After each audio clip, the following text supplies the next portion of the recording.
kagwapo niya sa karon diri.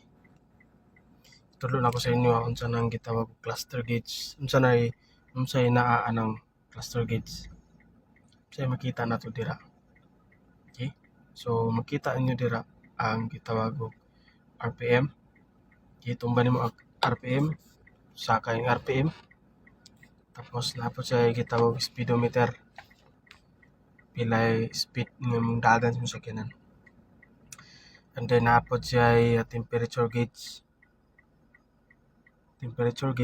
Then napod siya fuel gauge. So mo na siya ang yahang dagway.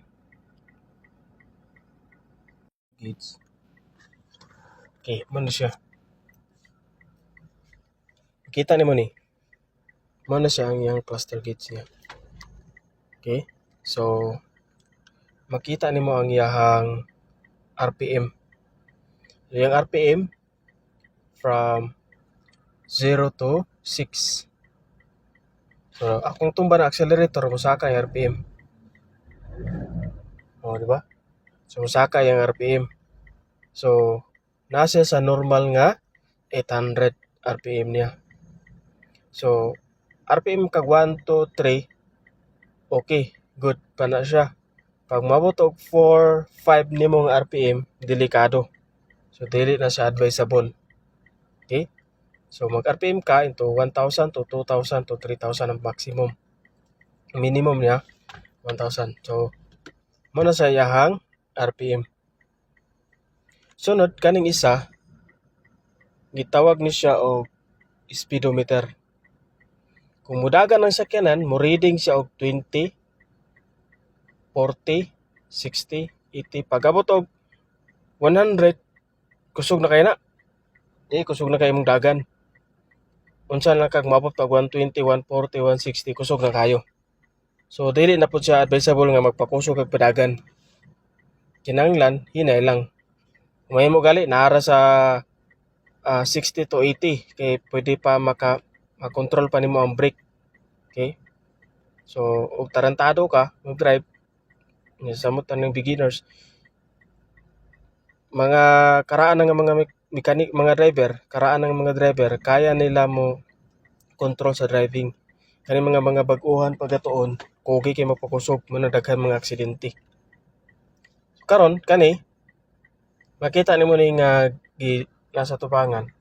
Nasa H og C. So nasa sa tunga-tunga, nagpasabot normal ang yahang kainiton. Normal ang temperature sa imuhang tubig or sa imuhang radiator. Normal pag nasa tunga-tunga. Ang kaning C, nagpasabot aning C mo na siya ang cold kapugnawon sa imong makina. Ang H, pag musaka na ng bar paingon sa H, nagpasabot na siya nga overheat samot tarang motonong pag gina sa red. Mutingog na din ng yahang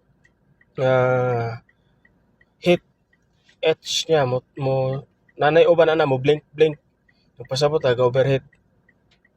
Tapos kaning isa fuel gauge. So pag E empty, F full. So puno ang imong fuel gauge ay imong tubil, daghan pa.